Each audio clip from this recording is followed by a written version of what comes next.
أما بعد فأعوذ بالله من الشيطان الرجيم. بسم الله الرحمن الرحيم.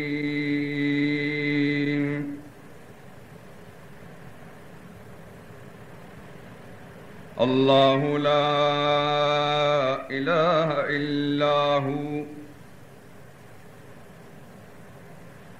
الحي القيوم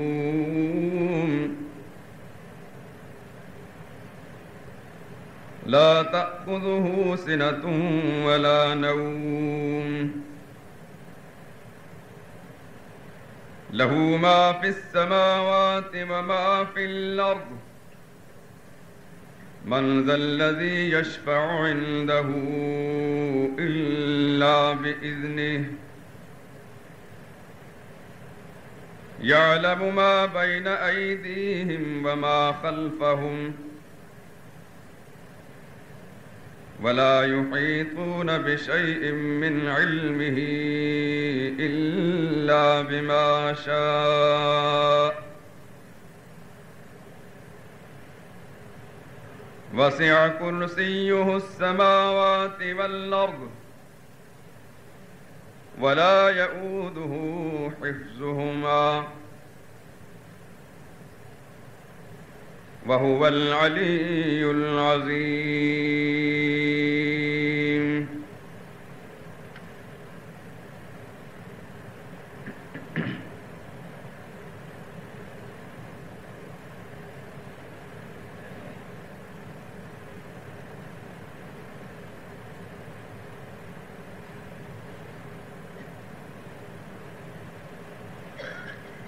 اللہ وہ ذات ہے کہ اس کے سوا کوئی عبادت کے لائق نہیں،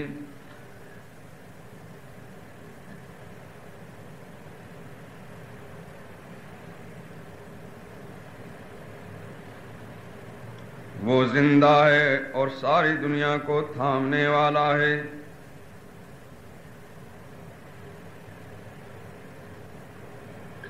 نہ ہی اسے اونگ آتی ہے اور نہ نیند،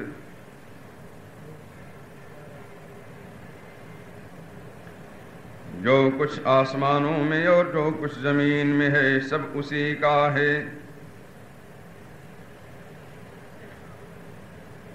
کون ہے کہ اس کی اجازت کے بغیر اس سے کسی کی سفارش کر سکے؟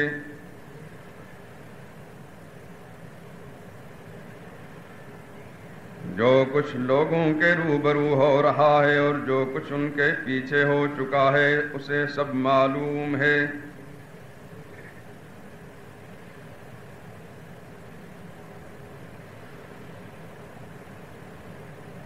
اور وہ لوگ اس کی معلومات میں سے کسی ایک چیز کا احاطہ نہیں کر سکتے۔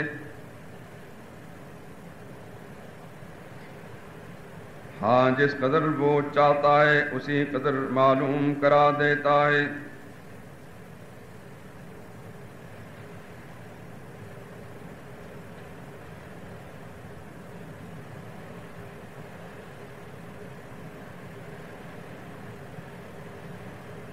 اس کی کرسی نے آسمانوں اور زمینوں کو گھیر رکھا ہے،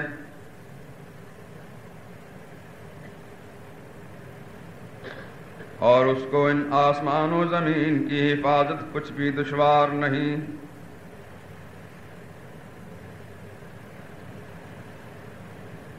وہی بڑا عالی شان اور عظیم الشان ہے۔ سبحان ربك رب العزة عما يصفون وسلام على المرسلين والحمد لله رب العالمين۔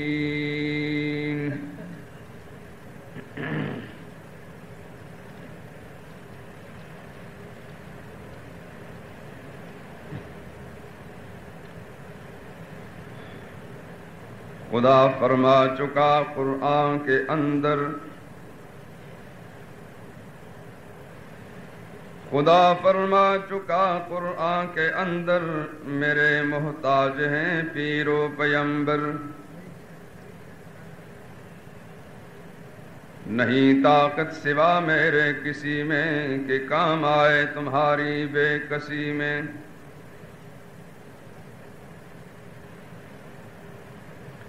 جو خود محتاج ہوگا دوسروں کا، بھلا اس سے مدد کا مانگنا کیا۔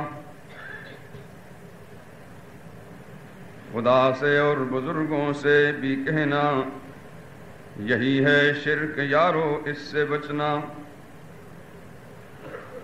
خبر قرآن میں ہے یہ محقق، نہ بخشے گا خدا مشرک کو مطلق۔ اگر قرآن کو سچ مانتے ہو تو پھر تم منتیں کیوں مانتے ہو؟ تمہیں یہ طور بد کس نے سکھایا؟ محمد نے کہاں ہے یہ بتایا۔ ہے شیطان دشمن اولاد آدم، ہے شیطان دشمن اولاد آدم، سکھاتا ہے وہی راہ جہنم۔ کسی کو بت پرستی ہے سکھاتا، کسی کو ہے وہ قبروں پر جھکاتا۔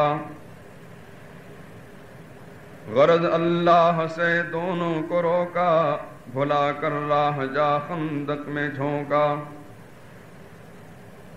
مسلمانوں ذرا سوچو تو دل میں، مسلمانوں ذرا سوچو تو دل میں، پھنسے ہو کس طرح تم آب و گل میں۔ بہت غفلت میں سوئے اب تو جاگو، بہت غفلت میں سوئے اب تو جاگو، خدا کے ہوتے بندوں سے نہ مانگو۔ وہ مالک ہے سب آگے اس کے لاچار، وہ مالک ہے سب آگے اس کے لاچار، نہیں ہے کوئی اس کے گھر کا مختار۔ وہ کیا ہے جو نہیں ملتا خدا سے، وہ کیا ہے جو نہیں ملتا خدا سے، جسے تم مانگتے ہو اولیاء سے۔ بیان شرک سن کہتے ہیں مردک، کہ منکر ہیں بزرگوں سے بلا شک۔ ارے لوگوں زباں اپنی کو روکو، بزرگوں سے نہیں انکار ہم کو۔ خدا لعنت کرے اس روح سیاہ پر، خدا لعنت کرے اس روح سیاہ پر، کہ جس کے دل میں ہے بغض پیمبر۔ جسے اصحاب حضرت سے ہو انکار، رہے ہر دم خدا کی اس پہ پھٹکار۔ جسے کچھ بغض ہووے اولیاء سے، جسے کچھ بغض ہووے اولیاء سے، ہمیشہ ابر لعنت اس پہ برسے۔ اب اتنا اور بھی سن لیجئے حضرت، اب اتنا اور بھی سن لیجئے حضرت، جو حق پر نہ چلے اس پر بھی لعنت۔ ہمارا کام سمجھانا ہے یارو، اب آگے چاہو مانو یا نہ مانو۔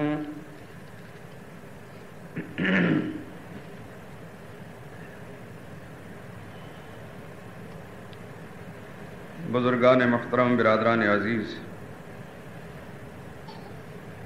قرآن کریم کی آیات کی تلاوت کے ساتھ بعض سلیم الفطرت شعراء کا کلام بھی، جو در حقیقت قرآن اور محمد رسول اللہ کے فرمان کی ترجمانی ہی ہوتی ہے،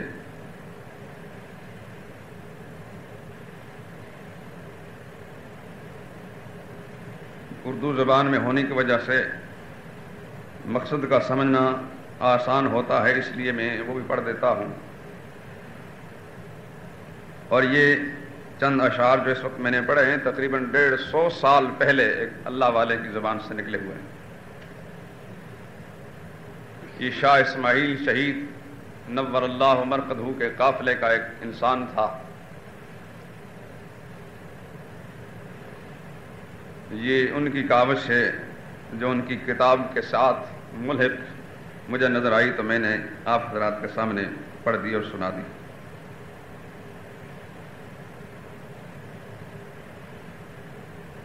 آج میں نے قرآن پاک میں سے ایک ایسی آیت کا انتخاب کیا ہے جس کو تقریباً دنیا کا ہر مسلمان جانتا بھی ہے اور اسے یاد بھی ہے۔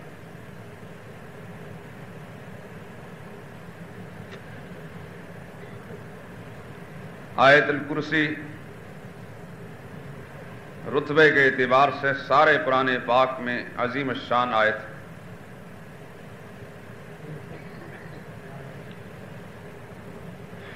ایک صحابی سے سرور کائنات نے پوچھا تھا، تمہیں معلوم ہے سب سے بڑی آیت کون سی ہے؟ جواب میں انہوں نے عرض کیا کہ آیت الکرسی۔ سرور کائنات نے فرمایا، اللہ تمہیں یہ علم مبارک کرے، تم نے خوب سمجھا ہے کہ قرآن کریم کی سب سے عظیم شان آیت آیت الکرسی ہے۔ اتنا تو سب جانتے ہیں کہ کسی چیز کی بڑائی اور اس کی عظمت اس کے مقاصد کے اعتبار سے ہوا کرتی ہے۔ اگر اس کا مقصد اونچا ہے اس کی شان بھی اونچی ہوتی ہے، جس چیز کا مقصد حقیر ہے اس کی ذات بھی حقیر ہوتی ہے۔ یہ ایک اٹل قانون ہے، دنیا کا ہر سمجھدار انسان اسے جانتا ہے۔ دنیا کے انسانوں میں انبیاء کرام سب سے عظیم قرار دیے گئے، ان کی عظمت ان کے مقاصد کے اعتبار سے تھی، ان کا مقصد سب سے اونچا تھا، اس لیے ان کی ذات بھی سب سے اونچی قرار دی گئی۔ دنیا کی تمام کتابوں میں سے قرآن پاک کو سب سے عظیم سمجھا گیا اور عظیم مانا گیا، اس لیے کہ ہر کتاب کے مقابلے میں قرآن کریم کا مقصد سب سے اونچا ہے۔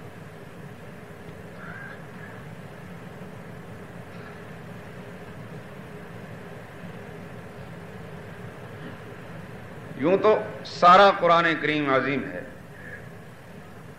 لیکن بعض آیات کو بعض پر جو فوقیت ہے، ان کے اندر جو مقصد ہے، اس مقصد کے پیش نظر اللہ نے دوسری آیات پر اس کو فضیلت اور فوقیت عطا فرمائی، اور آیت الکرسی کو جو فضیلت حاصل ہے وہ اسی مقصد کے عظمت کے اعتبار سے ہے۔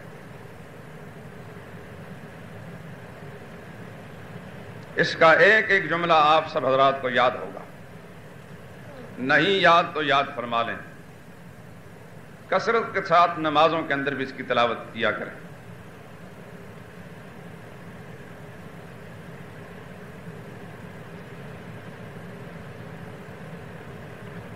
جو شخص آیت الکرسی کے مقصد پر ایمان رکھتا ہے، اس کے اور اس کی جنت کے راہ میں صرف اس کی موت ہی رکاوٹ بنی ہوئی ہے، بس۔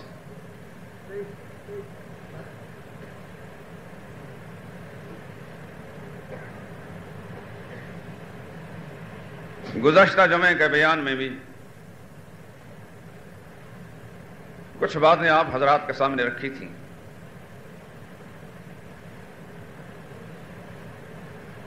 اب مجھے اس کی بنیاد کو پھر سے دہرانے کی ضرورت اس لیے نہیں کہ یہ مسئلہ ایسا نہیں جو پہلی بار اس مسجد کے اندر اس کا بیان شروع ہوا ہو۔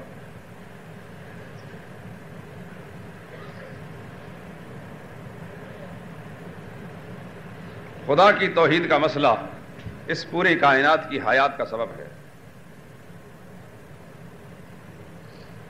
یہ زمین بھی اسی بنیاد پر قائم ہے اور آسمان بھی،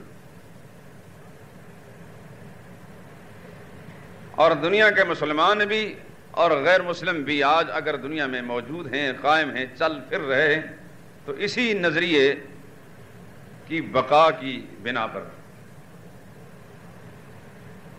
اور جس دن اللہ اس دنیا کو برباد کریں گے، نہ آسمان رہیں گے نہ زمین، تو یہ اسی گھڑی میں ہوگا سرور کائنات کے ارشاد کے مطابق قیامت اس دن قائم ہوگی جب اس دھرتی پر ایک بھی اللہ کی توحید کا ماننے والا نہیں ہوگا۔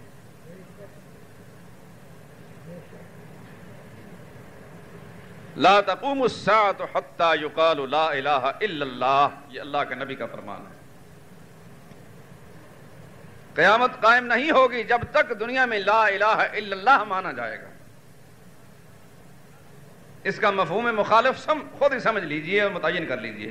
اس کا دوسرا جو پہلو ہے، یعنی جب لا الہ الا اللہ دنیا سے ختم ہوگا، دنیا میں کوئی ایک فرد بھی لا الہ الا اللہ کا ماننے والا نہیں ہوگا، پھر اللہ کو کوئی ضرورت باقی نہیں ہوگی اس زمین و آسمان کو قائم رکھنے کی۔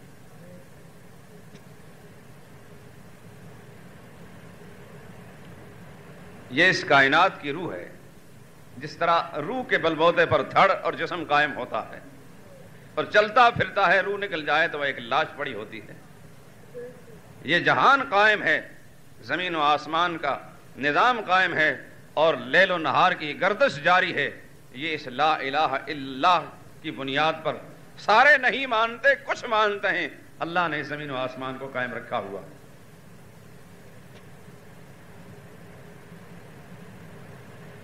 قرآن کی پکار یہی ہے، اور دنیا میں جب تک کوئی اللہ کا بندہ موجود رہے گا جس کو قرآن سے روشنی مل چکی ہوگی، اس کی دعوت اور پکار بھی ہمیشہ یہی رہے گی کہ لوگوں خدا کی توحید کو مان جاؤ۔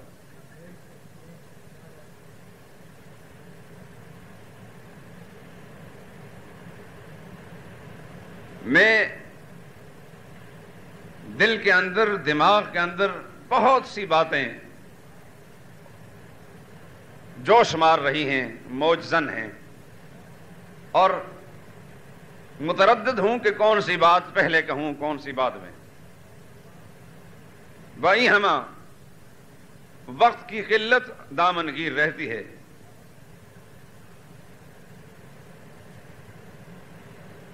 اس مسئلے کی عظمت اور اس کی اہمیت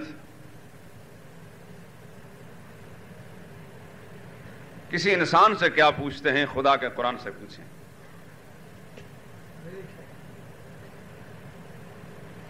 قرآن ہمارے سامنے اس حقیقت کو بالکل واشگاف الفاظ میں پیش کرتا ہے۔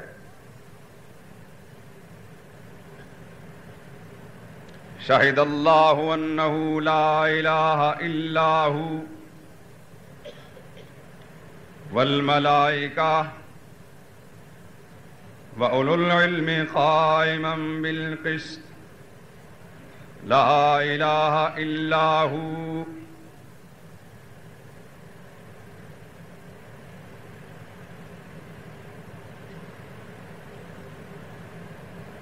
شہد اللہ انہ لا الہ الا ہو والملائکہ وَأُولُو الْعِلْمِ قَائِمًا بِالْقِسْطِ لَا إِلَٰهَ إِلَّا هُوَ۔ آیت کو میں نے اس لیے دہرایا ہے کہ آغاز آیت کی ابتدا بھی لا الہ الا ہو اور انتہا بھی لا الہ الا ہو سے، اسی طرف آپ حضرات کے ذہن کو متوجہ کرنا۔ ساری دنیا کے انسانوں، تم اقرار کرو یا نہ کرو، تم شہادت دو یا نہ دو، تمہارے انکار سے کیا بنے گا؟ شہید اللہ، اس کائنات کا پیدا کرنے والا خدا تو شہادت دے رہا ہے، گواہی دے رہا ہے۔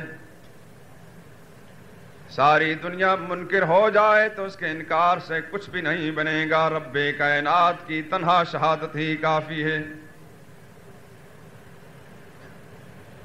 رب العالمین شہادت دیتے ہیں انہ لا الہ الا ہو،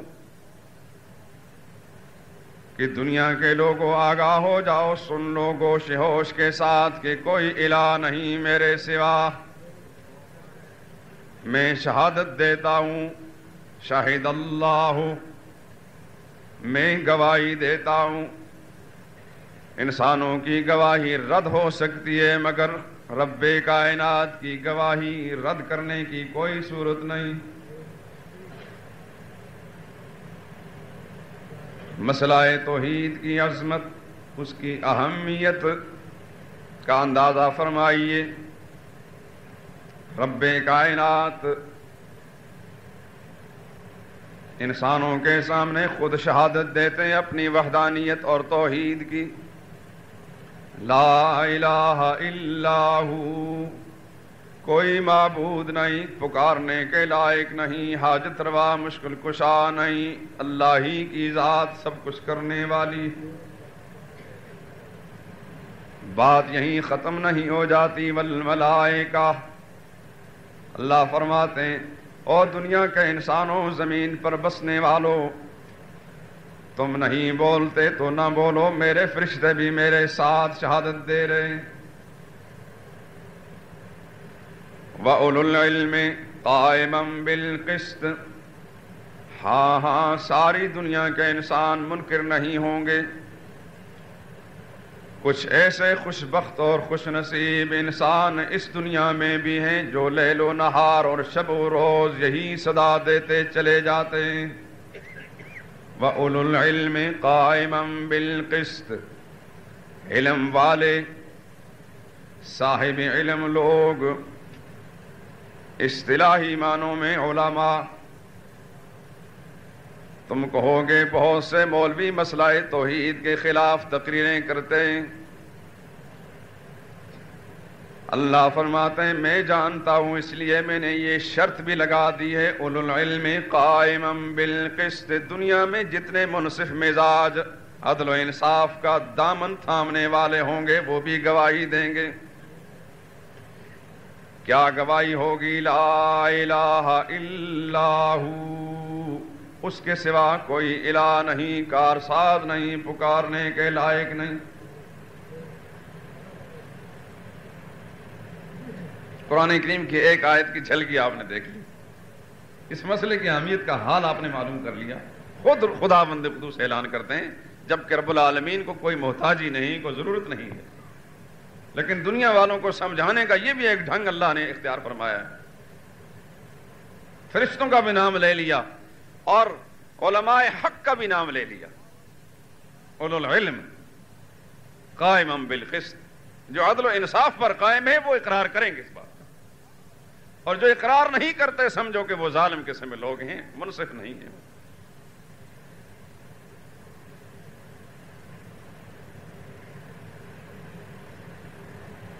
میرے دوست اور بزرگوں، جب سے خدا پاک نے اس زمین و آسمان کو بنایا ہے،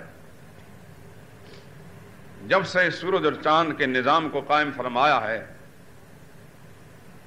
کتنے دن چڑھے اور کتنی راتیں آئیں، اس نظام کے اندر اس رات اور دن کے گردش کے دوران دنیا میں پیدا ہونے والے انسانوں نے بہت باتیں کی، کئی باتوں کے ساتھ زبانیں حرکت کرتی رہیں،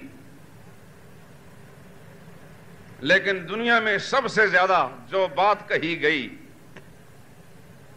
سب سے زیادہ خدا کی زمین کے چپے چپے پر جس چیز کا پرچار کیا گیا اور اعلان کیا گیا وہ خدا کی توحید کا مسئلہ تھا۔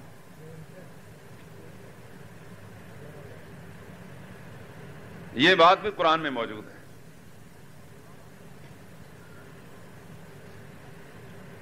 خدا کے کتنے پیغمبر اس دنیا میں تشریف لائے، صحیح تعداد تو اسی کو معلوم ہے، کم و بیش 1,24,000 خدا کے مقدس پاکیزہ پیغمبر اس دنیا میں تشریف لائے۔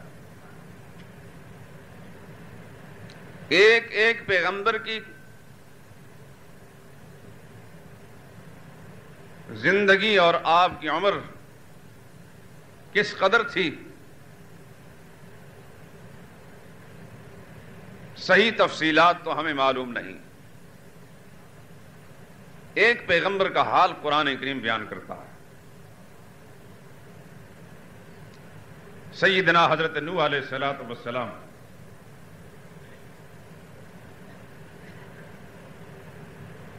اللہ فرماتے ہیں ان کے اندر 50 کم 1,000 سال تک خدا کے پیغمبر نے خدا کی توحید کو بیان کیا۔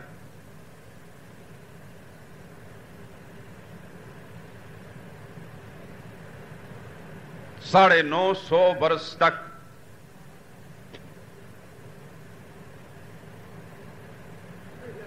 تو کیا کسی خاص سیزن کے اندر یا صرف جمعے کے خطبے میں؟ سنیے خدا کے پیغمبر کی زبان سے، رب انی دعوت قومی لیلا ونہارا لقد ارسلنا نوحا الى قومه قال یا قوم اعبدوا اللہ ما لکم من الہ غیرہ۔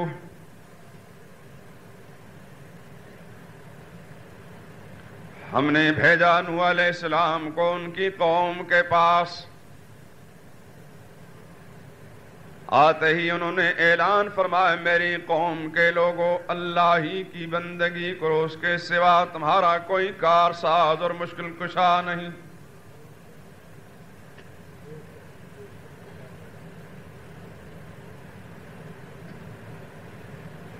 یہ بات، یہ پروگرام اور پیغام اللہ کے نبی نے رات اور دن کی پرواہ کیے بغیر، سردی گرمی کے موسم کی پرواہ کیے بغیر، موافق اور مخالف کی جوابی کارروائی کی پرواہ کیے بغیر رات اور دن کی گھڑیوں میں سنانا شروع کیا۔ خود ہی فرماتے ہیں رب انی دعوت قومی لیلا ونہارا، میرے پروردگار میں نے دعوت دی اپنی قوم کو رات بھی اور دن بھی۔ صرف جمعے کا خطبہ نہیں تھا، رات اور دن خدا کے پیغمبر یہی پکارتے رہے، یہی اعلان فرماتے رہے۔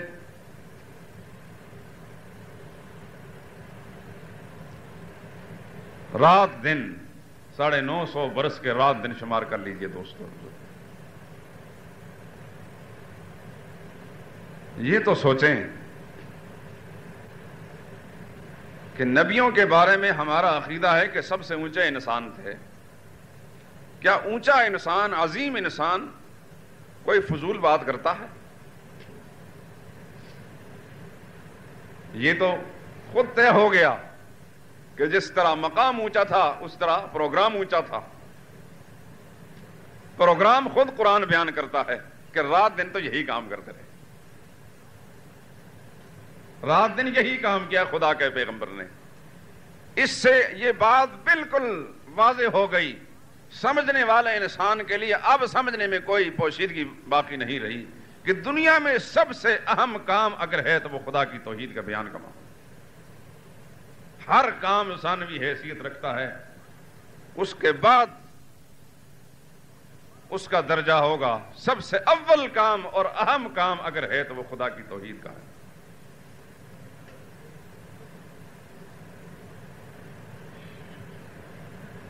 یہی پیغام ما لکم من الہ غیرہ، اللہ کے سوا تمہارا کوئی الہ نہیں۔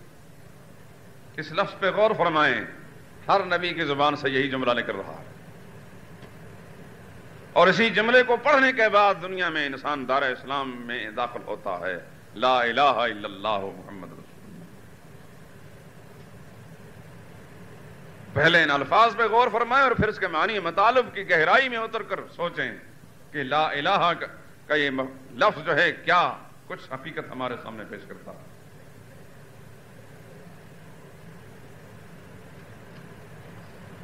قوم نے جواب دیا لا تذرن آلہتکم، تفصیلات میں نہیں جاؤں گا، جتنا طویل عرصہ گزرا پیغمبر کا اتنی طویل اذیتیں بھی برداشت کی،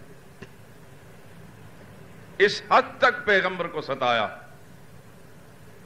اس حد تک ستایا خدا کے نبی کو۔ جرم یہی بات تھی، نبی اللہ اکبر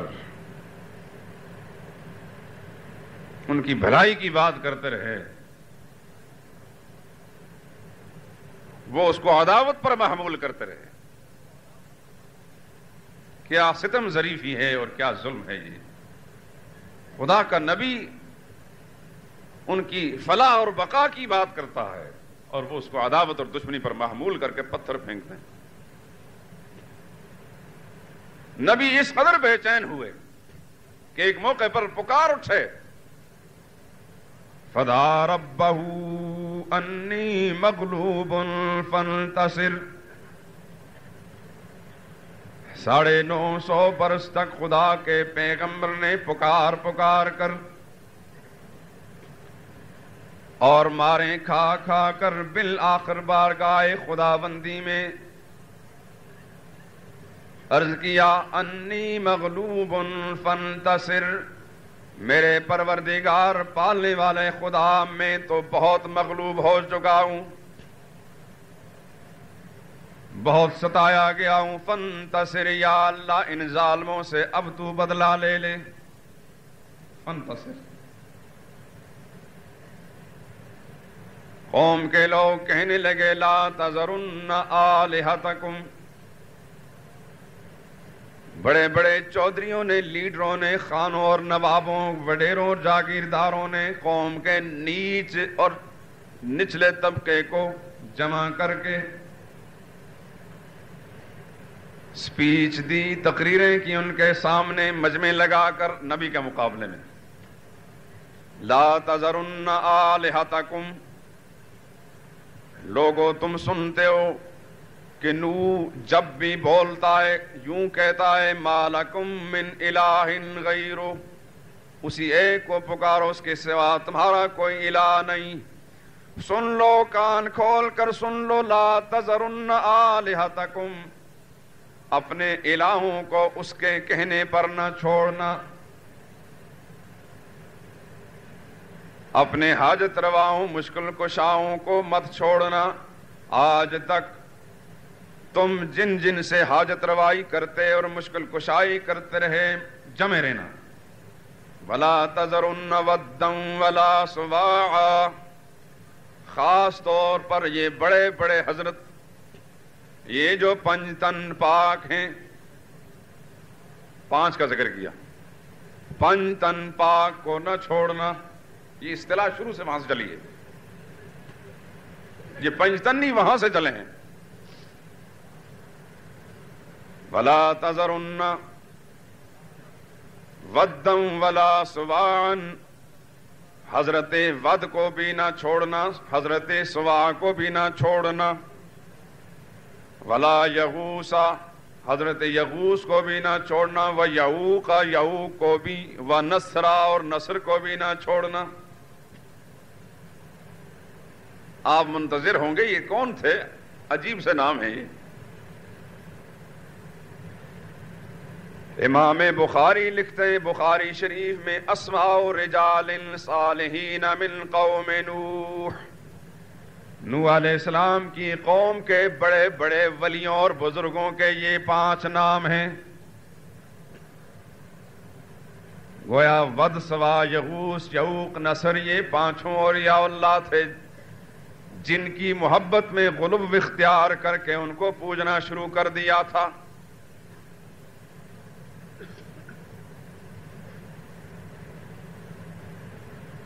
ولا تذرن ودن. ود کو نہ چھوڑنا. یہ حضرت شیس علیہ السلام کا لقب ہے. ان پیغمبر کا نام آپ حضرات سن چکے ہیں. اور سوا، یغوس، یعوق، نصر، چاروں ان کے صاحبزادے تھے اور اللہ کے ولی تھے. یہ قوم کسی پتھر کو نہیں پوجتی تھی، بزرگوں کو پوج رہے تھے.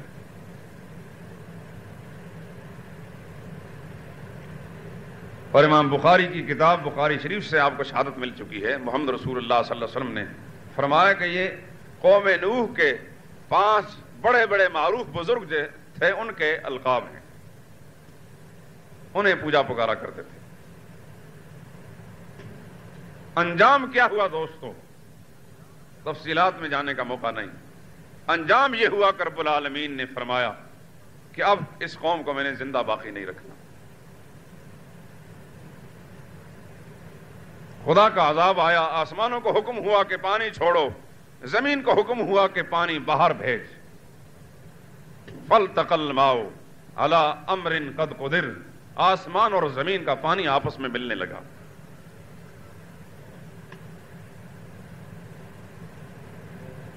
آیا طوفان، نبی کو حکم ہوا کشتی بنائیے. ان اصنع الفلک، پیغمبر کشتی بنائیے، خود بھی سوار ہو جائیں، گھر والے مسلمانوں کو بھی اور اپنے موحد ساتھیوں کو بھی، زندہ حیوانات کے جوڑے جوڑے بھی کشتی میں رکھ لیجئے اور میرے حکم کا انتظار کیجئے. کلما مر علیہ قوم سخروا، خدا کے پیغمبر کشتی بنا رہے تھے، قوم کے لیڈر چودھری پاس سے گزرے، مذاق اڑانے لگے، کہنے لگے کل لیڈری چمکانے آیا تھا، جب وہ نہ چلی اب بڑھئی کا کام لے لیا. دیکھا پیغمبر کے ساتھ کیا ہو رہا ہے. ادھر سے لیڈری نہ چمک سکی، اب دوسرا دھندا لے لی.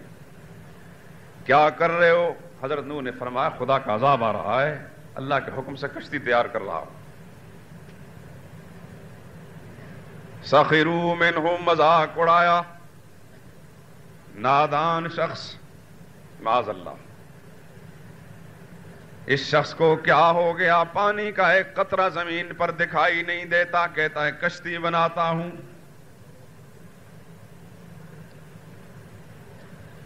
رب کائنات نے فرمایا میرے پیغمبر دل برداشتہ مت ہوئیے، فَإِنَّكَ بِأَعْيُنِنَا، آپ کو بھی ہم دیکھ رہے ہیں، ان ظالموں کو بھی دیکھ رہے ہیں، ان کی باتوں کو بھی سن رہے ہیں. انہیں کہہ دیجئے آج تم ہمارے ساتھ مذاق اڑا رہے ہو، کل جب اللہ کی پکڑ آئے گی ہم تمہارے ساتھ ہنسی کریں گے.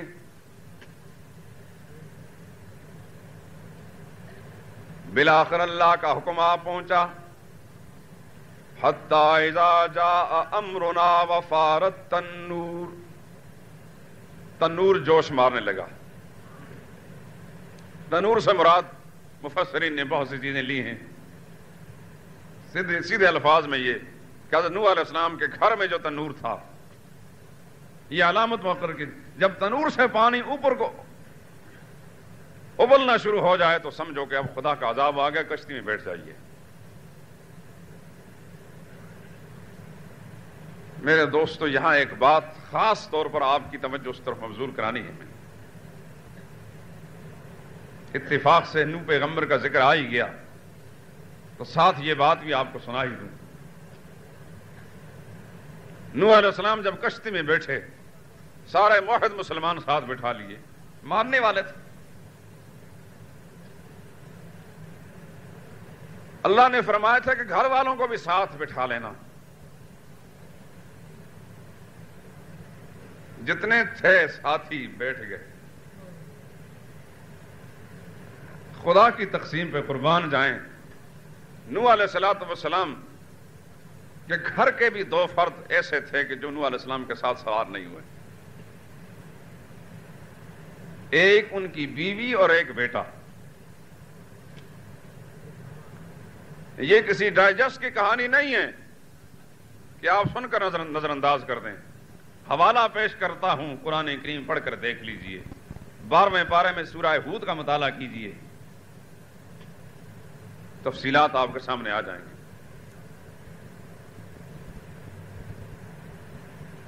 بیوی کو کہا بیٹھ جائیے، اس نے کہا نہیں بیٹھتی، تمہارا دماغ چل گیا، میں اپنی قوم کے نظریات کو نہیں چھوڑ سکتی. بیٹے سے فرمایا کہ تم بیٹھ جاؤ، ارکب معنا ولا تکن مع الکافرین، کفر نہ کر، ہمارے ساتھ سوار ہو جا. بیٹا کہنے لگا ابا جان آپ دقیانوسی خیالات کے آدمی نظر آتے ہیں مجھے، میں تو روشن خیال ہوں، آپ کی باتیں جو ہے عجیب سی لگتی ہیں مجھے. کہاں ہے پانی, کہاں ہے عذاب؟ اول تو مجھے اس بات پہ یقین ہی نہیں, اور فرض کرو ایسا ہو بھی گیا تو وہ جو بلند بالا پہاڑ ہے اس کی چوٹی پر چڑھ جاؤں گا, وہاں تک پانی کہاں پہنچ سکتا؟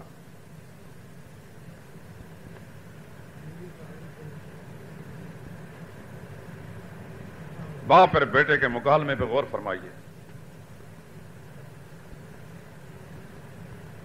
نبی کے ساتھ براہ راست رشتہ داری ہے, ایک بیوی ہے اور ایک بیٹا. خدا کا جب عذاب آیا, قرآن کریم کہتا ہے وَحَالَ بَيْنَهُمَا الْمَوْجُ فَكَانَ مِنَ الْمُغْرَقِينَ.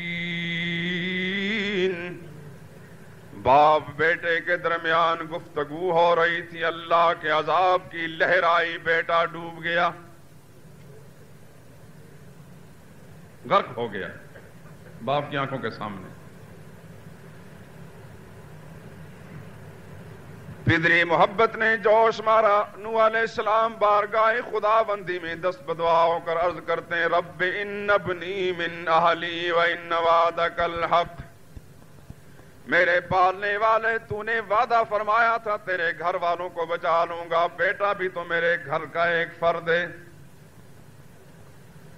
مجھے تیرے فیصلے پر اعتراض تو نہیں, مگر جی یہ چاہتا ہے کہ میرا بیٹا بچ جائے. وَأَنْتَ أَحْكَمُ الْحَاكِمِينَ. یا اللہ تو بہتر فیصلہ کرنے والا ہے. قَالَ يَا نُوحُ إِنَّهُ لَيْسَ مِنْ ذَلِكَ. رب العالمین نے فرمایا میرے پیغمبر,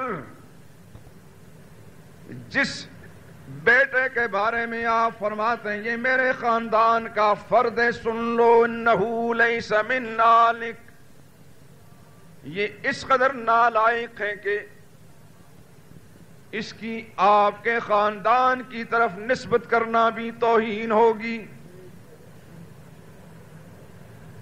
میں جانتا ہوں کہ ہے آپ کی پشت سے پیدا ہونے والا, ہے تو آپ کا حقیقی بیٹا, لیکن میں نے کب وعدہ کیا تھا کہ جس انسان کا آپ کے ساتھ خاندانی رشتہ ہوگا, چاہے مسلمان ہو یا نہ ہو, میں بچا لوں گا. میں نے کب یہ وعدہ کیا تھا؟ میں نے تو یہ وعدہ کیا تھا ہر وہ شخص جو آپ کی بات پر لبیک کہنے والا ہوگا, آپ کا ساتھ دینے والا ہوگا, چاہے گھر کا ہو یا باہر کا, اس کو بچا لوں گا. اگر آپ کی بات کو نہیں مانا, چاہے آپ کی بیوی ہے تو اس کو غرق کر کے چھوڑوں گا, بیٹا ہے تو اس کو تباہ کر کے چھوڑوں گا. إِنَّهُ عَمَلٌ غَيْرُ صَالِحٍ فَلَا تَسْأَلْنِ مَا لَيْسَ لَكَ بِهِ عِلْمٌ.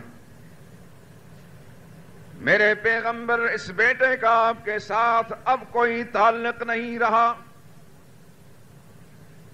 اس لیے میں اعلان کرتا ہوں آئندہ کے لیے کسی ایسے شخص کے بارے میں میرے دربار میں سوال بھی نہ کرنا. انی اعظک ان تکون من الجاہلین. اللہ اکبر.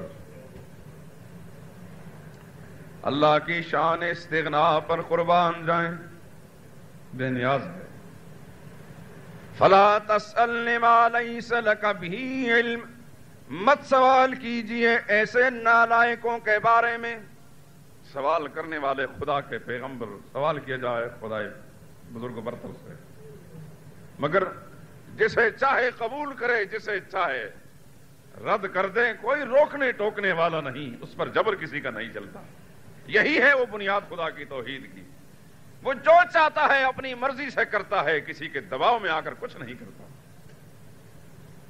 یہی تو اس کی الوہیت ہے, یہی الہ کا معنی ہے. لا الہ الا اللہ کو جب پڑھتا ہے مسلمان, اس کے ضمن میں اقرار کرتا ہے کہ سب سے بلند والا قوت اور طاقت, سپریم قوت خدا کی ہے, خدا کے اوپر کسی کا زور نہیں چلتا. ماننے پہ آئے تو چھوٹے چھوٹوں نہیں، نبی اس وقت بھی اللہ کا محبوب ہے مگر کرتا وہ اپنی مرضی ہے. اور یہ فرمایا انی اعظک ان تکون من الجاہلین، میں واز کہتا ہوں تجھے، نصیحت کرتا ہوں. اللہ فرماتے ہیں نبی کو انی اعظک، میں آپ کو نصیحت کرتا ہوں ان تکون من الجاہلین. کہیں اس قسم کے اور نادانوں کے بارے میں اور اس قسم کے اور بدکاروں کے بارے میں سوال کر جائیں گے تو پھر آپ کہیں ایسا نہ ہو کہ ان مقبولوں کی فہرست سے نام نہ کاٹ دیا جائے آپ کا.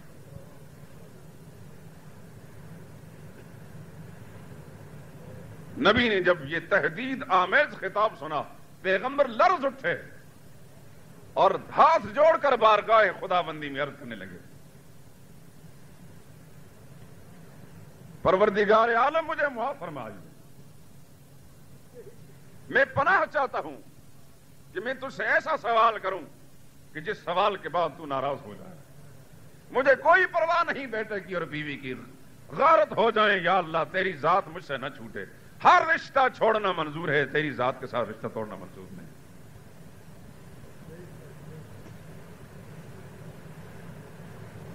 اب اس صورتحال کو سمجھنے کے بعد ایک چیز خود غور فرمائیے اور زمانہ حال کی جہالت کا پوسٹ مارٹم کیجئے کہ مسلمان کہلا کر وہ کام کرتا ہے کہ جس کا مسلمانی کے ساتھ کوئی تعلق نہیں. محمد رسول اللہ کا امتی کہلا کر کام وہ کرتا ہے جو ابو جہل والا ہے،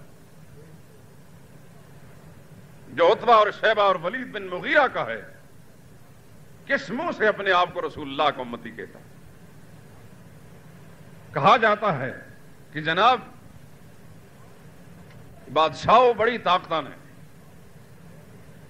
یہ جو چاہیں کر سکتے ہیں، ہم اس لیے ان سے مانگتے ہیں یہ جو چاہیں کر سکتے ہیں.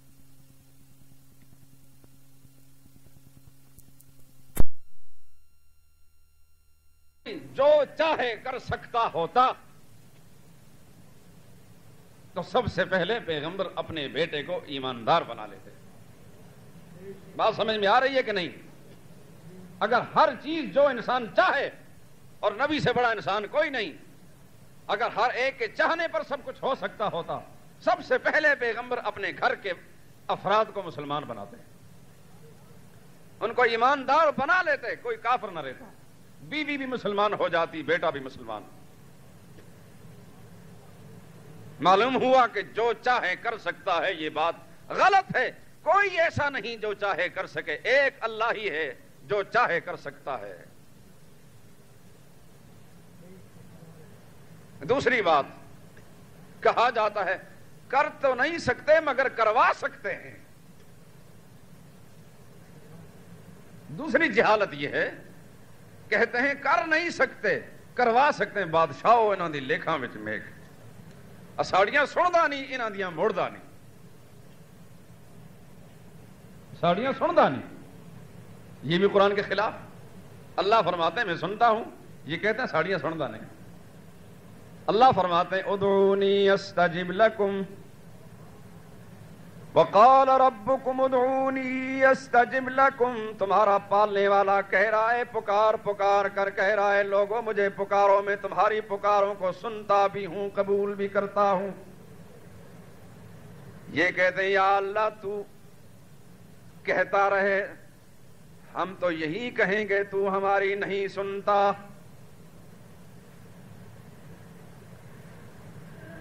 وَإِذَا سَأَلَكَ عِبَادِي أَنِّي فَإِنِّي قَرِيبٌ.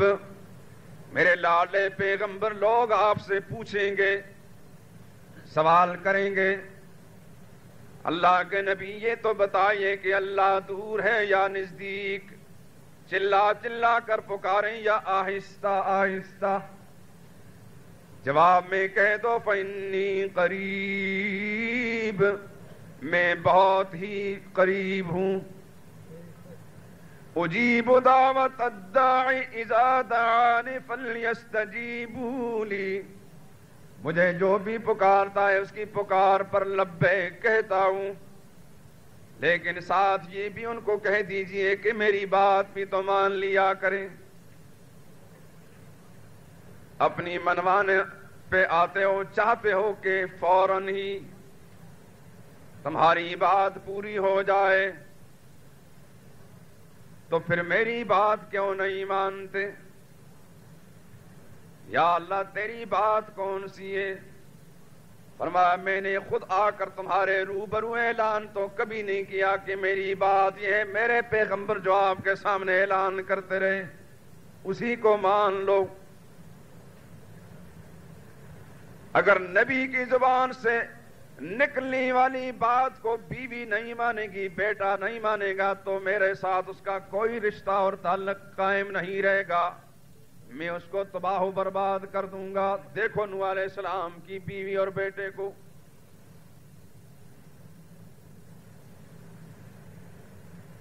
اس لیے یہ کہنا کہ ساڑیاں سندا نہیں تو انہاں دیاں موڑدا نہیں، یہ بالکل غلط ہے، سنتا سب کی ہے۔ سرور کائنات فرماتے ہیں اندھیری رات میں چٹیل پتھر پر، ایسے پتھر پر جس پر کوئی ریت کا ذرہ بھی نہ ہو، باریک چھوٹی سی چیونٹی جب چلنے لگے اندھیری رات میں، سناٹے والی رات، جب ہر طرف سے آوازیں خاموش ہو جائیں تو پھر معمولی آواز بھی سنائی دیتی ہے۔ جہاں سناٹا ہو جنگل میں جائیں چھوٹی چھوٹی آواز بھی سن لیتے ہیں، مگر شہروں اور بستیوں میں بڑی بڑی آوازیں بھی سنائی نہیں دیتی، اس لیے کہ شور و شرب ہوتا ہے۔ نبی نے مثال دے کر فرمایا اندھیری رات، سناٹے والی رات میں سخت صاف شفاف پتھر پر چھوٹی سی چیمٹی چلنے لگے، اللہ اس کی آہٹ کو بھی عرش معلیٰ پر سنتے ہیں، تمہاری پکار کو کیوں نہیں سنیں گے؟ سمندروں کے اندر جو مچھلیاں پکارتی ہیں اللہ ان کی پکاروں کو بھی سنتے ہیں۔ یہ کہنا ساڑیاں سندا نہیں، انہاں دیاں موڑدا نہیں، کس قدر جھوٹ ہے۔ شیطان تو خوش ہوتا ہوگا مگر خدا ناراض ہو رہا ہے۔ جو چاہیں کروا سکتے ہیں، یہ جو چاہیں کروا سکتے ہیں، یہ بات بھی غلط ہو گئی اس واقعے سے۔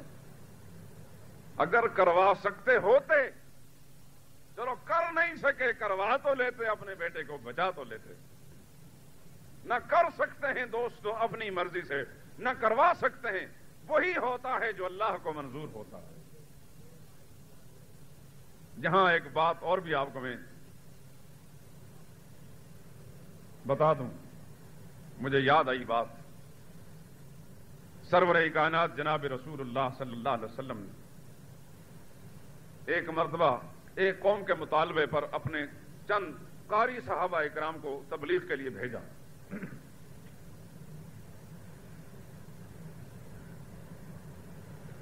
اس بدبخت قوم جس نے دھوکے کے ساتھ صحابہ اکرام کو بلایا، جب وہاں پہنچے تو چاروں طرف سے گھیر کر ان پر تیروں اور تلواروں کی بارش کر دی۔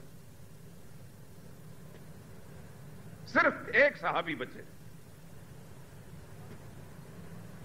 خدا کے نبی کے صحابہ کو جو سب قرآن کے حافظ اور قاری تھے، تیر لگ رہے تھے اور تلواریں لگ رہی تھی۔ اندازہ فرمائیے کہ اس وقت دل و دماغ ان کے دل پر کیا گزرتی ہوگی کہ ہم کیا مشن لے کر آئے تھے اور انہوں نے ہمیں کیا جواب دیا۔ جب صحابہ کو تیر لگ رہے تھے، وہ جو بچنے والے صحابہ ہیں، ایک صحابی، انہوں نے جو ساری داستان سنائی ہے،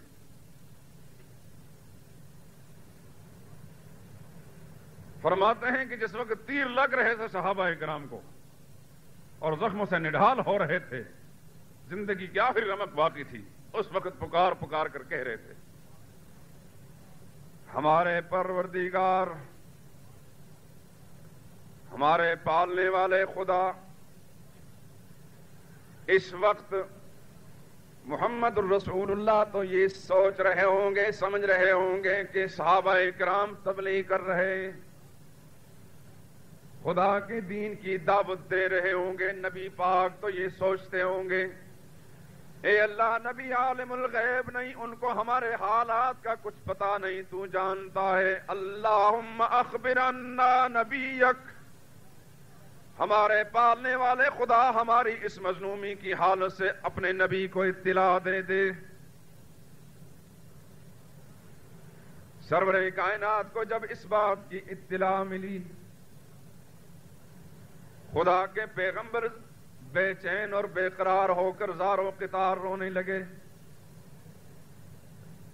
پوری زندگی میں اللہ کے نبی نے کسی قوم کے لیے بد دعا نہیں فرمائی تھی، پہلا موقع ہے کہ خدا کے نبی نے بارگاہ خدا بندی میں سر بسجدہ ہو کر ان بدبختوں کے لیے بد دعا فرمائی۔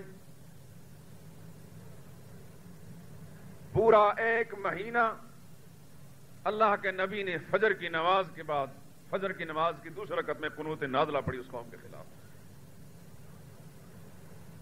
یا اللہ غارت کر دیں ان لوگوں کو۔ میرے قیمتی صحابہ قرآن کے حافظ اور قاری، ان ظالموں نے مطالبہ کیا تھا کہ کوئی مبلغ بھیجیے ہمارے پاس۔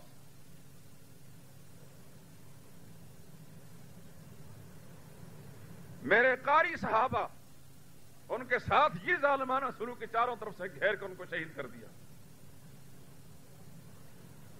مگر خدا کی شان پہ قربان جائیں، اللہ کی استغنا والی شان پہ قربان جائیں۔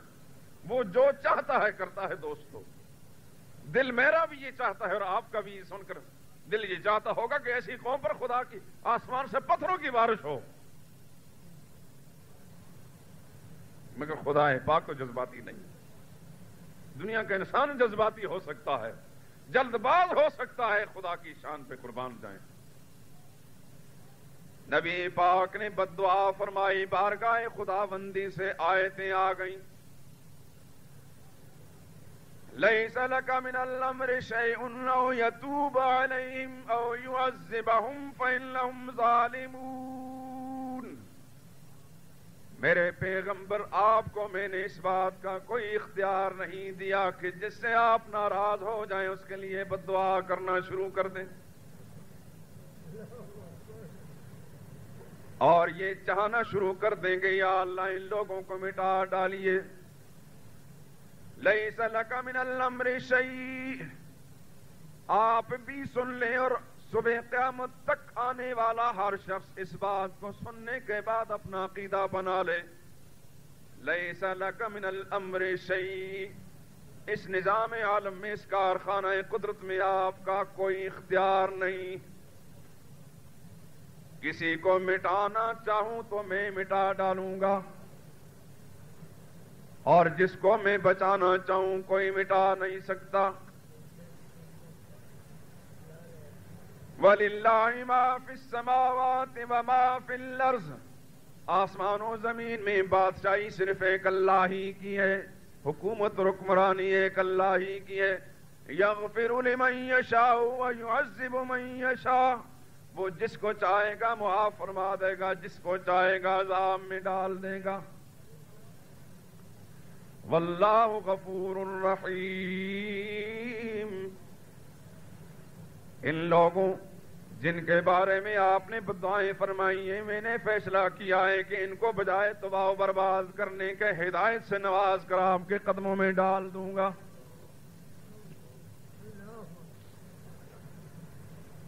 ہوتا ہے کسی کے چاہنے پر وہی ہوتا ہے، فعال لما یشاء، کرتا ہے جو کچھ چاہتا ہے، فعال لما یرید، جو ارادہ ہے اس کا وہی ہو جاتا ہے۔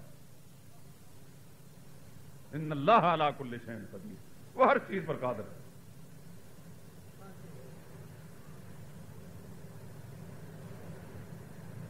تو میرے دوستوں اور بزرگوں، قرآن پاک کا ایک ایک واقعہ، ایک ایک قصہ اور قصے کا ایک ایک جز، اس کی ایک ایک تفصیل زبان حال سے بول بول کر اس دنیا کے انسانوں کو سمجھا رہی ہے کہ دیکھو طاقت زمین و آسمان کے اندر صرف اللہ ہی کی ہے، سب خدا کی مخلوق ہیں، اللہ کے حکم کے سامنے سب عاجز و بے بس ہیں،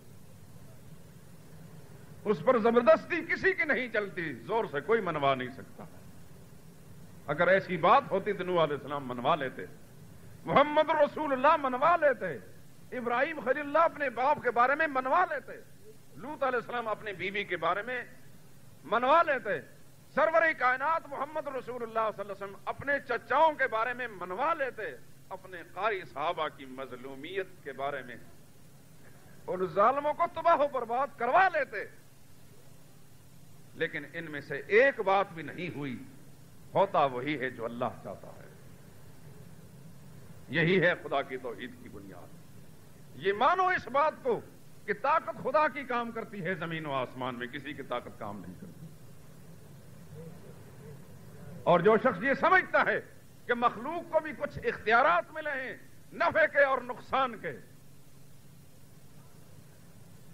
جس انسان کے ذہن میں، اس کے دل اور دماغ کے اندر یہ تصور کہیں آ گیا کہ مخلوق میں سے بھی کوئی ایسا ہے کہ جس کے پاس فائدے یا نقصان کے کچھ اختیارات ہیں، عزت اور ذلت کے کچھ اختیارات ہیں، اولاد دینے یا نہ دینے کے کوئی اختیارات ہیں، شفا دینے یا بیماری میں مبتلا کرنے کے کچھ اختیارات ہیں، اس کا تعلق محمد رسول اللہ سے کٹ جاتا ہے، وہ رشتہ اسلامی سے الگ ہو جاتا ہے، محمد رسول اللہ کے ساتھ اس کا کوئی رشتہ باقی نہیں رہتا، خدا کی قرآن کے ساتھ اس کا کوئی واسطہ باقی نہیں رہتا۔ یہ ٹھیک ہے کہ ایسا عقیدہ رکھنے کے بعد بھی اس کے بدن میں کوئی تبدیلی نہیں آئے گی، ایسا ہی چہرہ مورا ہوگا اور وہی ٹانگ اور وہی ہاتھ اور بازو ہوں گے، مگر عقیدہ بدلنے سے اللہ کے مقبولین کی فہرست سے نکل کر خدا کی ناپسندیدہ لوگوں کی فہرست میں شامل ہو جائے گا۔ یہ بات کوئی دشمنی کی بات نہیں، یہ کوئی عداوت کی بات نہیں کہ لوگوں کو اس بات کی طرف دعوت دی جائے، لوگوں آؤ اس لائن میں لگ جاؤ، اس فہرست میں شامل ہو جاؤ جو خدا کے مقبولین کی فہرست ہے۔ لوگ پہلے بھی اس بات کو دشمنی پر محمول کرتے رہے، آج بھی کرتے ہیں اور کریں گے، مگر جس طرح نبی اپنے پروگرام پر قائم رہے، انہوں نے لوگوں کی ناراضگی کی پرواہ نہیں فرمائی، اپنے مشن کو انہوں نے قائم جاری رکھا ہے۔ دوستو آج بھی اس بات کو چھوڑا نہیں جائے گا، جب تک منہ کے اندر زبان حرکت کرتی ہے، جب تک جان میں جان ہے، خدا کی توحید کا یہ پیغام جاری و ساری رہے گا۔ اب ماننا نہ ماننا تو لوگوں کا اپنا کام ہے، اپنی خوش نصیبی یا اپنی بد نصیبی ہوگی، خدا کرے کہ سب مان جائیں۔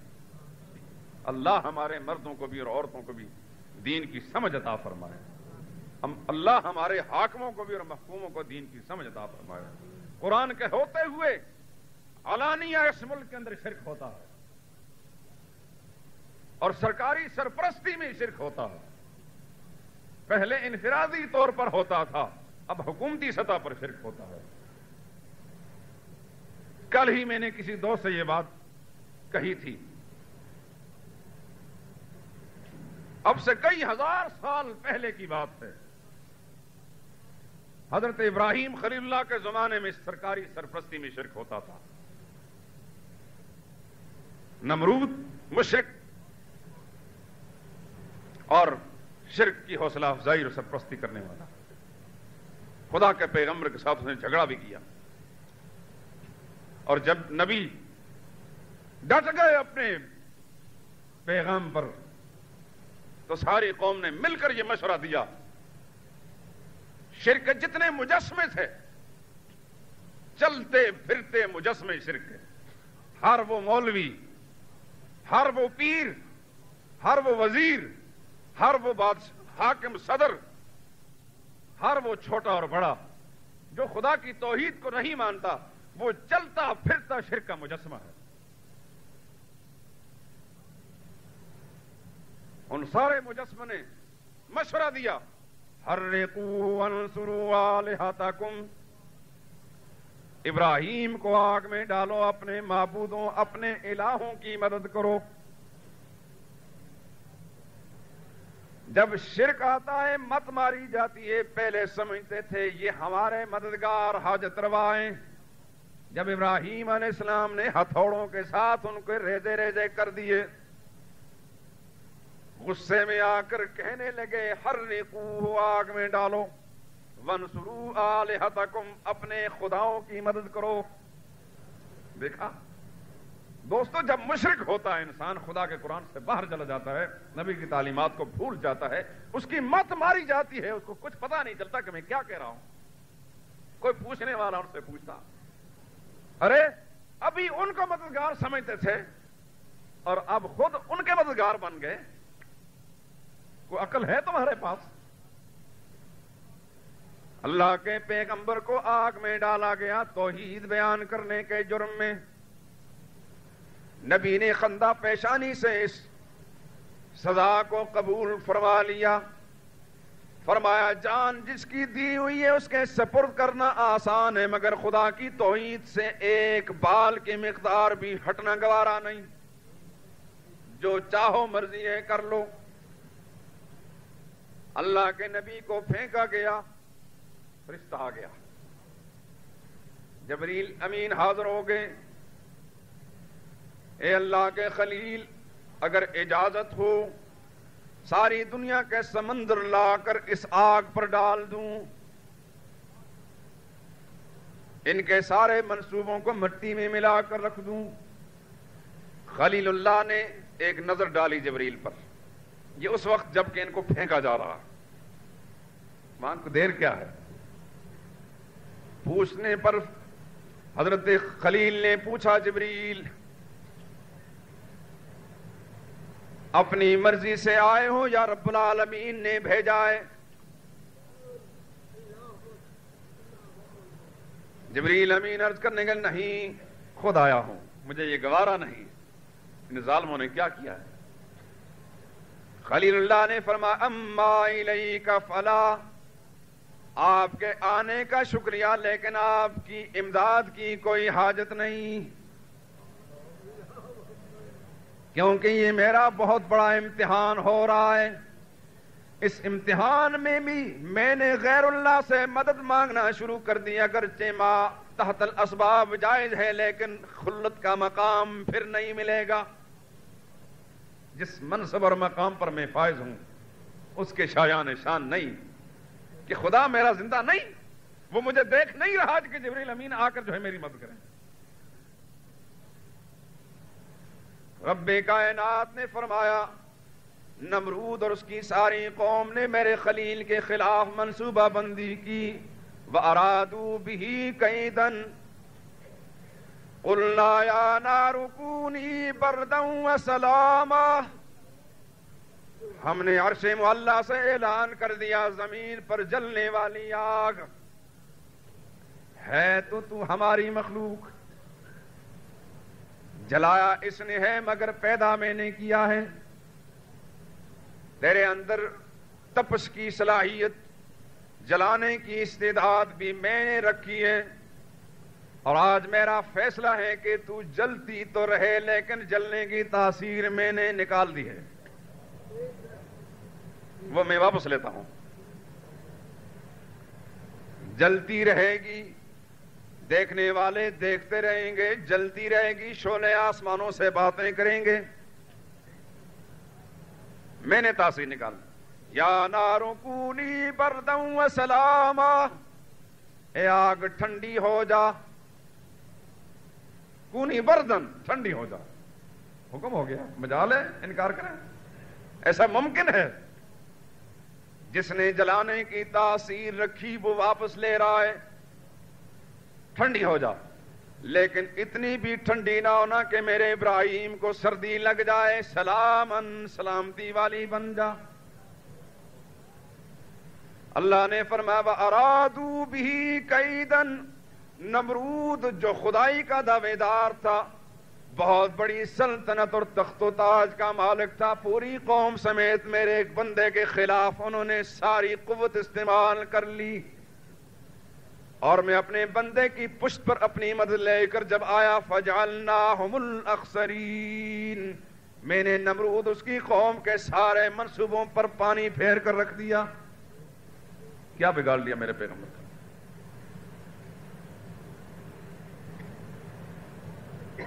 دوستو اور بزرگوں، ہوتا وہی ہے جو اللہ چاہتا ہے. قرآن کہے کہ قصہ ہر جزو قرآن کی تلاوت کے دوران غور فرمائیے، بتا رہا ہے کہ سب طاقتیں اللہ کی کام کر رہی ہیں. دوستو یار زندہ صحبت باقی، لیکن ایک اعلان سن لیجیے،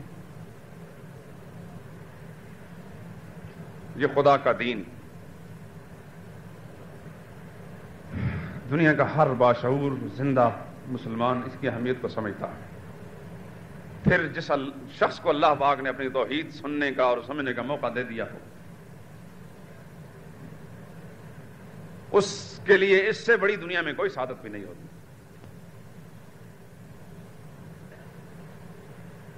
خدا کا دین باقی رہنا چاہیے، اسی میں ہماری بقا ہے، سارے جہان کی اور سارے عالم کی بقا ہے۔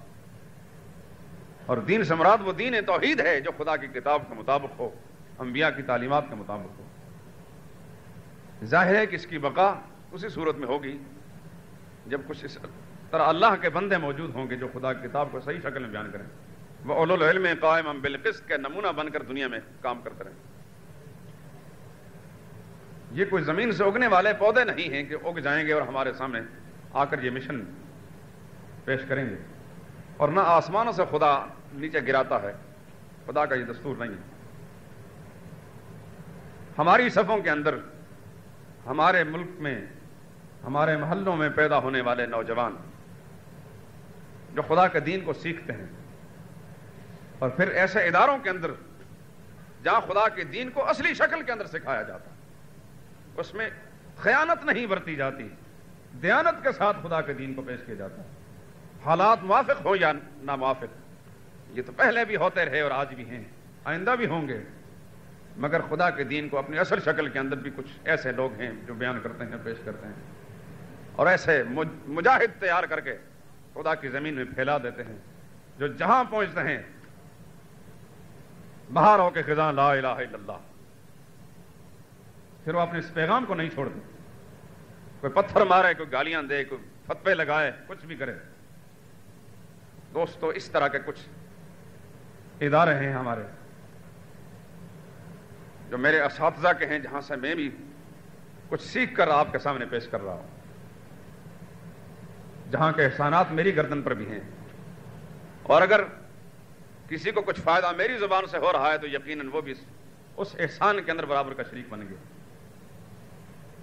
میری گزارش کا مقصد یہ ہے کہ ہمارے کچھ دینی ادارے ہیں جس میں میرے اساتذہ حضرت شیخ القرآن نور اللہ مرقدہ، ان کے ذات سے کوئی مسلمان پاکستان کا ناواقف نہیں ہے۔ اسی طرح حضرت مولانا عبدالسلام صاحب رستم والے، گزشتہ سال بھی انہوں نے اپنا آدمی بھیجا تھا، اس سال بھی حضرت قاضی شمس الدین صاحب دامت برکاتہم جو استاد المحدثین تھے، اس سال ان کے صاحبزادے بھی کہنے لگے کہ مدرسے کی تنگی کی وجہ سے، جگہ قلت کی بنا پر ملحقہ زمین کا ایک پلاٹ حاصل کیا جس میں 1.5 لاکھ روپے ہمیں ادا کرنے ہیں۔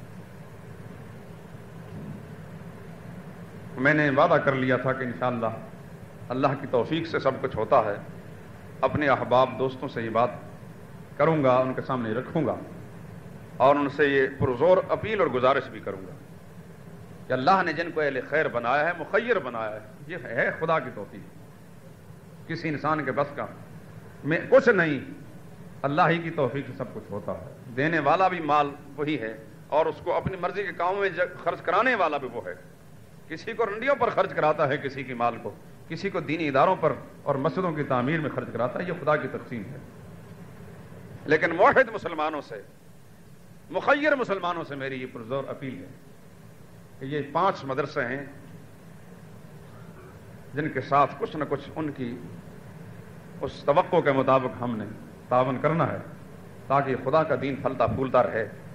جب تک دنیا کے اندر ان مدارس سے پڑھ کر خدا کے دینی خدمت کرنے والا جس خطے پر بھی پہنچے گا، اس کام کے اندر، اس کے اجر و ثواب کے اندر ہر وہ شخص شریک ہوگا جس کے تعاون کے نتیجے میں وہ پڑھ کر عالم بن کر دنیا کے اندر خدا کے دین کی تبلیغ کر رہا ہے۔ یقیناً آج ہم سے اگر خدا کے دین کے کوئی کام ہو رہا ہے تو جن جن لوگوں کے تعاون کے نتیجے میں ہمیں یہ فائدہ پہنچا، وہ زندہ ہیں تو فائدہ ان کو پہنچ رہا ہے، قبروں میں پہنچ چکے ہیں تو وہاں بھی ان کو فائدہ پہنچ رہا ہوگا۔ میری گزارش یہ ہے، جو حضرات زکوٰۃ دیتے ہیں، زکوٰۃ کے اصل مستحق، یوں تو بہت سے مستحق ہیں لیکن سب سے بڑے مستحق یہ طلباء ہوتے ہیں جو خدا کے دین کو پڑھنے والے ہوتے ہیں، یہ قرآن میں موجود ہے۔ للفقراء الذین احصروا فی سبیل اللہ، صدقہ اور خیرات زکوٰۃ ان فقراء کو دو، احصروا فی سبیل اللہ، جو خدا کے دین کو سیکھنے کے لیے بند ہو گئے ایک جگہ میں، چل پھر کر کماتے نہیں، کیونکہ دین سیکھنا پھر رہ جاتا ہے، لوگوں کے سامنے دست سوال دراز نہیں کرتے، لیکن اصل مستحق یہی ہے جو زکوٰۃ دینے والے صاحبان ہیں، وہ مدار سود کے مستحق ہیں، اور جو اپنی زکوٰتیں ادا کر چکے ہیں وہ اپنے طور پر، عطیے کے طور پر، اضافی فائدے کے طور پر ضرور حصہ ڈالیں، کم ہو تو بھی اخلاص کے ساتھ، اللہ کے ہاں بہت بڑا ہے، زیادہ ہو اخلاص شرط ہے تو تب بھی خدا کے نزدیک بڑا ہے، کم زیادہ کی کوئی حیثیت نہیں، اصل حیثیت اخلاص کی ہے۔ سرور کائنات نے ایک دفعہ صحابہ سے پوچھا تھا تم میں سے کس کو اپنا مال اچھا لگتا ہے، کس کو بیگانہ؟ صحابہ نے عرض کیا یا رسول اللہ اپنا ہی مال سب کو اچھا لگتا ہے، بیگانہ کس کو اچھا لگتا ہے؟ حضور نے فرمایا اپنا مال وہی ہے جو خود کھا پی گیا اور پھر جو اللہ کی راہ میں دے گیا، جس نے پیچھے چھوڑ دیا ہے وہ اپنا مال نہیں، بیگانہ مال ہے۔ اپنا مال جسے پسند ہے میرے دوستو وہ اپنا ہی مال ان مدارس کے اندر دے دیں، انشاءاللہ العزیز اللہ کی بارگاہ میں ان کے لیے سرخ روئی کا سامان بنے گا۔ حضور صلی اللہ علیہ وسلم نے فرمایا ایک حدیث کے اندر اغدو عالما او متعلما او مستمعا او محبا ولا تکن الخامسہ فتہلک، لوگوں چار شکلوں میں سے ایک شکل اختیار کر لو، یا عالم بنو یا متعلم بنو، عالم نہیں بن سکے متعلم بنو یعنی طالب علم بنو، او مستمعا یا خدا کے دین کو سننے والے بنو، او محبا یا دین کے طالب علموں کے چاہنے والے ان کے ساتھ تعاون کرنے والے بنو۔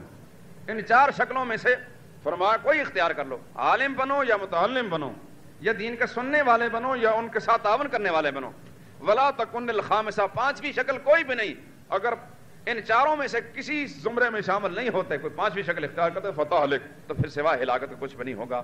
میرے دوستوں، میری حیثیت اور آپ کی حیثیت اس معاملے میں وہی ہے جو حضرت جو پاک پتن والے بزرگ ہیں گنج شکر، اللہ کے ولی تھے، انہوں نے ایک خط لکھا تھا ایک حکمران کو اپنے زمانے میں، سفارشی خط، اور اس خط کے اندر لکھا تھا، ایک آدمی نے کہا حضرت جی سفارش کیجئے مجھے فلاں حاکم سے کوئی کام ہے، تو خط کے اندر انہوں نے لکھا انی رفعت قضیتہ اولا الی اللہ ثم الیک، میں نے یہ کیس اور یہ قضیہ اور یہ واقعہ یہ معاملہ سب سے پہلے اللہ کے دربار میں پیش کیا ہے، پھر تمہارے سامنے پیش کیا ہے، کیونکہ میں اللہ کی طاقت کو بڑی طاقت سمجھتا ہوں، اور میں بھی عرض کر چکا ہوں وہی کچھ اس ساتھی وہی مسلمان اس کار خیر میں حصہ لے گا جس کو خدا توفیق دیں گے، مدرسے چلتے رہیں گے جب تک اللہ کو منظور ہے، کوئی دے یا نہ دے، لیکن اہل خیر کو بہرحال مشورہ دینا، رائے دینا تو مفید چیز ہے۔ فرمایا کہ میں نے سب سے پہلے یہ کیس خدا کے دربار میں دائر کیا، پھر تمہارے سامنے یہ رکا لکھا ہے فَإِنْ آتَيْتَهُ شَيْئًا فَالْمُعْطِي هُوَ اللَّهُ وَأَنْتَ الْمَشْكُورُ، تم نے اگر کچھ دے دیا تو اصل دینے والا خدا ہے، تمہارا تو مفت میں شکریہ ادا ہوگا۔ وَإِن لَمْ تُؤْتِهِ شَيْئًا، اگر تم نے کچھ نہ دیا فَالْمَانِعُ هُوَ اللَّهُ، روکنے والا اوپر سے اللہ ہے، وَأَنْتَ الْمَعْذُورُ، تو تم تو معذور ہو۔ میرے دوست بزرگوں، میں نے بھی انہی بزرگوں کے نقش قدم پر چل کر یہ بات آپ حضرات کے سامنے رکھ دی ہے، میں امید رکھتا ہوں کہ آپ حضرات جو ہے اس معاملے میں ضرور حصہ لیں گے، چاہتے ہیں کہ خدا کے دین کے یہ مدرسے خصوصاً جن کے اندر صحیح خدا کی توحید قرآن کی تعلیم ہوتی ہے پھلتے پھولتے رہیں اور خدا کے دین کو دنیا کے اندر فروغ ملے، اللہ سب کو بے شش بیش توفیق عطا فرمائے۔ الحمد للہ الذی لا